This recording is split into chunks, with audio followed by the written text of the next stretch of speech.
আজকে যে কোনো জায়গায় তারা বাকি সবাইকে মানে ট্যাগিং করতে চেষ্টা করছে যে এরা ফ্যাসিবাদের দোসর, বা এরা গণতন্ত্র চায় না, বা এরা সর্ট অফ সংস্কার চায় না, এরা নতুন বাংলাদেশ চায় না, এই ট্যাগিং করতে চেষ্টা করছে। যেখানে ঐক্যমত কমিশনেও কিন্তু প্রত্যেকটা রাজনৈতিক দল বসছে একটা ঐক্যমতে আসার জন্য, রিফর্মের একটা ঐক্যমতে আসার জন্য। এনসিপি এমন একটা জায়গা তৈরি করেছে যেখানে তাদের সাথে একমত না হইলে আপনি ফ্যাসিস্টের দোসর, আপনার সাথে একমত না হইলে সে কিছু না। কারণ জুলাই ছিল তার, যেমন এগেন ৭১ ছিল শেখ হাসিনার।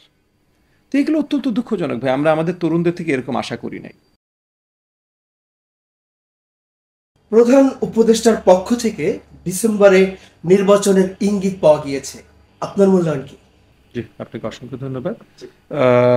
প্রধান উপদেষ্টা সকল নির্বাহী কর্মকর্তাদের সাথে, মানে ওই নির্বাচন কেন্দ্রিক সকল নির্বাহী কর্মকর্তাদের সাথে একটা ২ ঘন্টা ব্যাপী বোধহয় আলোচনা করেন, এবং তারপর ওনার প্রেস সচিব মহোদয় একটা প্রেস ব্রিফিং রাখেন। সেই প্রেস ব্রিফিংয়ে যেটা পরিষ্কার করেছেন যে নির্বাচন ফেব্রুয়ারি কিংবা এপ্রিলে হবে, এটা উনি পরিষ্কার করেছেন, এবং বলেছেন যে নির্বাচনের প্রস্তুতি সকল দপ্তরকে, মানে সেটা আইন শৃঙ্খলা বাহিনী হোক আর নির্বাচন কমিশন হোক, যতগুলোই সকল দপ্তরকে এই ২০২৫ ডিসেম্বরের ভেতরে সকল প্রস্তুতি সম্পন্ন করার ইনস্ট্রাকশনস দেয়া হয়েছে।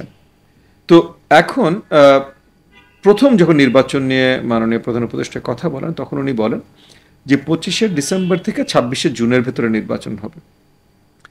সেই আঙ্গিকে সকল প্রতিষ্ঠান ইতিমধ্যে ২৫ ডিসেম্বরের মধ্যে যেন নির্বাচন হতে পারে সেই তৈয়ারি শুরু করেছে।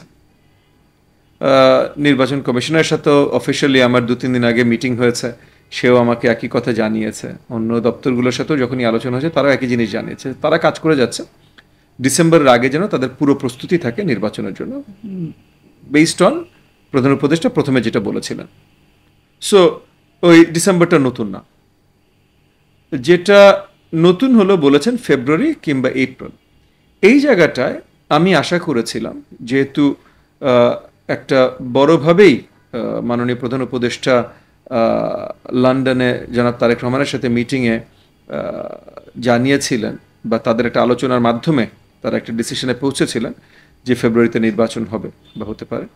তো সেই আঙ্গিকে আমি আশাবাদী ছিলাম যে প্রেস ব্রিফিংয়ে ওনারা ফেব্রুয়ারির সময়টাই বলবেন। কিন্তু আমি দুঃখের সাথে একটু খেয়াল করলাম যে প্রেস ব্রিফিংয়ে বলা হলো ফেব্রুয়ারি কিংবা এপ্রিল। এই কিংবাটাই ধোঁয়াশা সৃষ্টি করে। নির্বাচন গুরুত্বপূর্ণ একটা জিনিস, পরিষ্কার থাকাটা খুব গুরুত্বপূর্ণ। সেই যে কিংবা, কারণ এই যে কিংবা যখন বলেন তখন জনগণের কাছেও পরিষ্কার না কবে হবে। আপনার সুশীল সমাজ থেকে শুরু করে বড় যে স্টেক হোল্ডার আছে, অর্থনৈতিক স্টেক হোল্ডার্স বা যারা আছেন, তাদের কাছেও পরিষ্কার না, পুরোপুরি পরিষ্কার না কবে হবে। এবং পলিটিক্যাল মহলে কিছু লোকজন তো চেষ্টা করে যাচ্ছে একটা ধোঁয়াশা তৈরি করে রাখতে বা ধরে রাখতে তাদের নিজেদের ফয়দার জন্য। সো তারাও আরও ক্ষমতায়ন প্রাপ্ত হচ্ছে যেন তারা এই ধোঁয়াশাটা ধরে রাখতে পারে। সো এই হিসেবে আমি একটু নেতিবাচকভাবেই দেখি যে তারিখের কথা ওনারা বলেছেন। ওনারা যদি পরিষ্কার করে ফেব্রুয়ারি একবার বলে দিতেন, এক্স্যাক্ট তারিখ কবে হবে এটা তো নির্বাচন কমিশন নির্ণয় করবে। কিন্তু ফেব্রুয়ারির শুরুতে দেখতে চাই এরকম একটা ইনস্ট্রাকশনস যদি পরিষ্কার আসতো মাননীয় প্রধান উপদেষ্টার কাছ থেকে, তাহলে আমার কাছে মনে হয় সবার জন্য আরো অনেক ভালো হতো। এনসিপির কার্যালয়ের সামনে আবারও ককটেল বিস্ফোরণ হয়েছে। প্রশ্ন হচ্ছে, অভ্যুত্থানের পর রাজনৈতিক দলগুলো এখনো নিরাপদ নয়, এর পেছনে কোনো অপশক্তি আছে কি বলে আপনি মনে করেন? আসলে আমি জানি না, অপশক্তি তো আছে, এবং এখানে আমি বারবার এনসিপিকে নিয়ে কথা বলতে চাই না, তবে এখানে এনসিপি এই যে নতুন দলটা, এটারও কিছু দায়ভার নিতে হবে যে এই অপশক্তিগুলো উঠে দাঁড়াতে সক্ষম হচ্ছে। যেমন মনে করেন গত কয়েক মাস ধরে আমরা অনেক জায়গায় আওয়ামী লীগ, যুবলীগ, ছাত্রলীগের মিছিল দেখছি। এটা টিভিতে আসছে না, কিন্তু আপনি গণমাধ্যমের সাথে জড়িত, আপনি কাজ করেন, আপনি জানেন এটা হচ্ছে। এই মিছিলগুলো কেন হচ্ছে?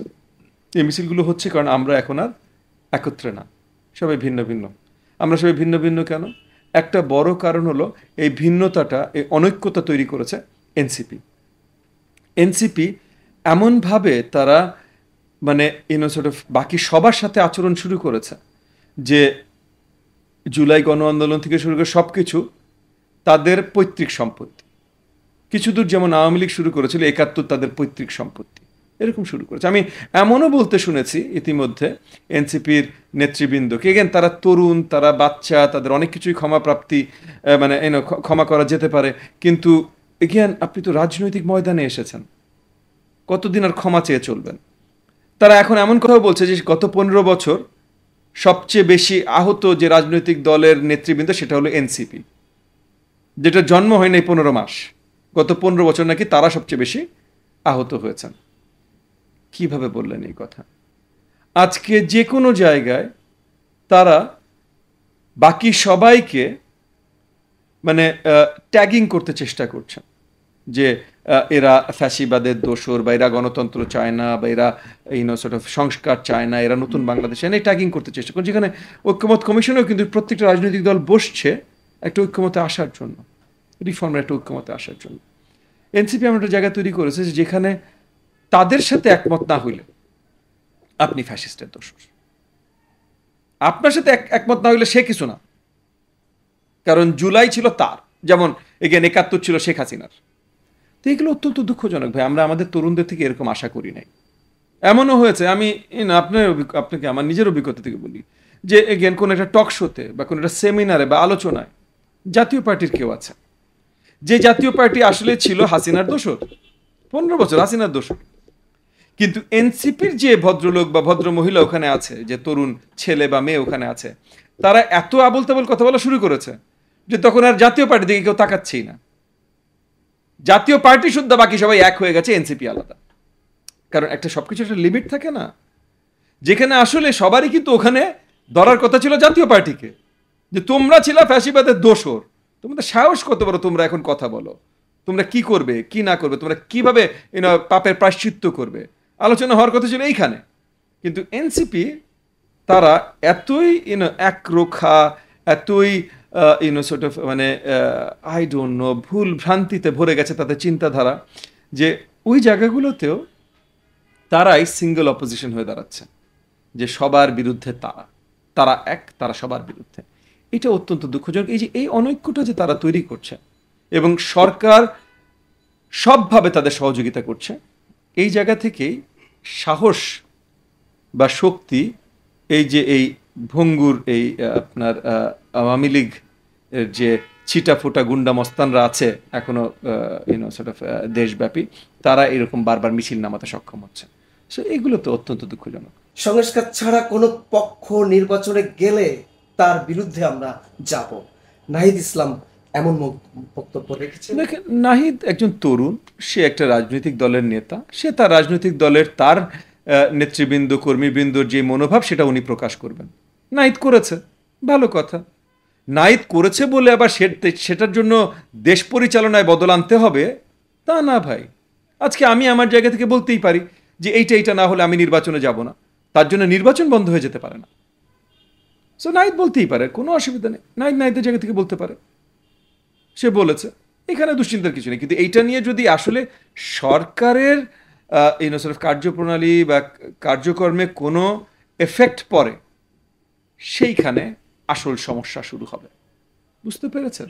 নাহিদ বলতেই পারে নির্বাচনই চাই না, আমরা কমিউনিস্ট রেভলিউশন চাই, নাহিদ বলতেই পারে। নাহিদের পুরো আপনার ইন্ডিপেন্ডেন্স আছে, আপনার স্বাধীনতা আছে এই কথাটা বলার, এবং তার দলের লোকজন বিশ্বাস করলে নিশ্চয়ই তার দায়িত্ব এটা বলা। সে নিজে যদি বিশ্বাস নাও করে, তার দলের নেতাকর্মীরা যদি বিশ্বাস করে, তাহলে দলের নেতা হিসেবে তার দায়িত্ব এটা বলা।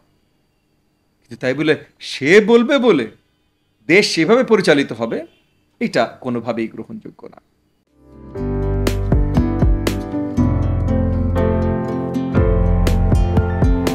পহেলা জানুয়ারি 2025 ইউটিউব জার্নালিজমের অগ্রদূত changetv.press 6 বছর পেরিয়ে পা রাখল গর্বিত।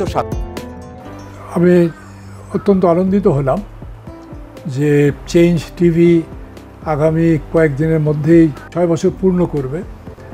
হাঁটি হাঁটি পা পা করে চলা শুরু করে এখন সে বেশ দৌড়াদৌড়ি করছে বলা যেতে পারে। ও নামটাও অত্যন্ত বলবো যে সিগনিফিক্যান্ট, যে চেঞ্জ, এই গণঅভ্যুত্থান কিন্তু চেঞ্জ চেয়েছে।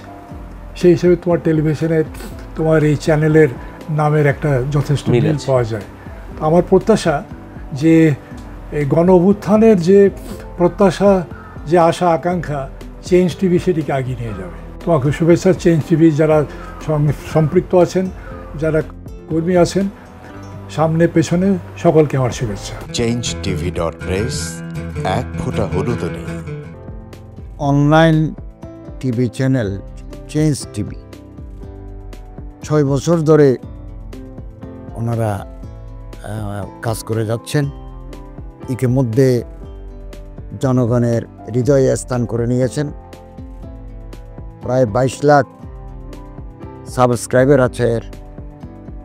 আর যে কোনো অনুষ্ঠান 10 লাখের মতো মানুষ এটা প্রতিদিন মানুষ দেখে থাকে। আমিও এই চ্যানেল নিয়মিত দেখি। তো চেঞ্জ টিভির পক্ষে আমির মোমিনুল মানিক সাহেবের উপস্থাপনা, প্রশ্নের ধরন, এগুলো জনগণ দেখতে চায়, শুনতে চায়। আমি চেঞ্জ টিভির উত্তরোত্তর সমৃদ্ধি কামনা করছি।